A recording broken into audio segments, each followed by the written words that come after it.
Yorana, bonjour, ProBlast, on blast tout sauf amer.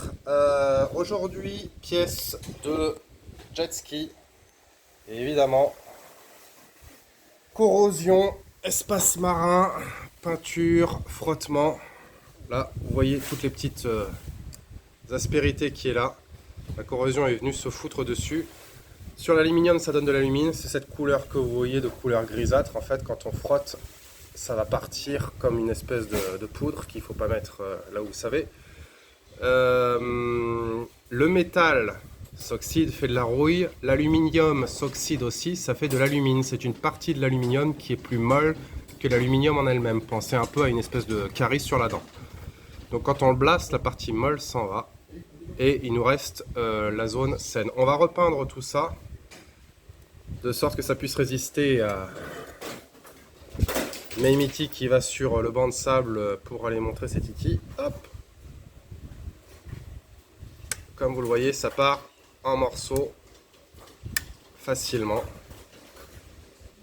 C'est pour ça que la prépa a de l'importance et c'est pour ça que quand une pièce a une blessure, après ça vient s'engouffrer dessous et ça vient corroder tout le reste.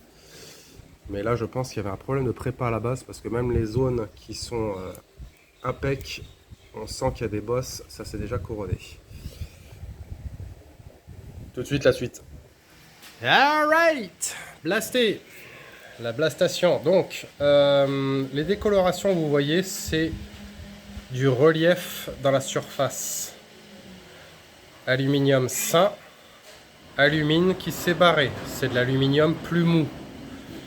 Donc là, tout ce que vous voyez, c'est en fait la corrosion qui s'est tirée.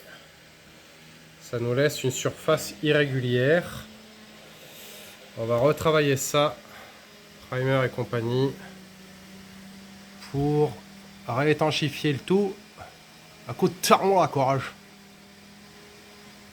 Voilà, donc phase finale de notre nozzle de jet ski qui était particulièrement attaqué. Donc on a posé un primer pour pouvoir combler les différentes aspérités. Maintenant on ne peut pas faire des miracles non plus, à moins de travailler directement sur la pièce et donc de mettre en danger sa résistance mécanique. On a une finish qui est comme ça. On peut avoir quelques petites aspérités, on les voit là. Parce qu'on ne peut pas non plus combler le gouffre du canyon, quoi. Mais là, on a un truc qui est prêt à envoyer du steak sur le banc de sable pour impressionner Meimiti et ses gros titis.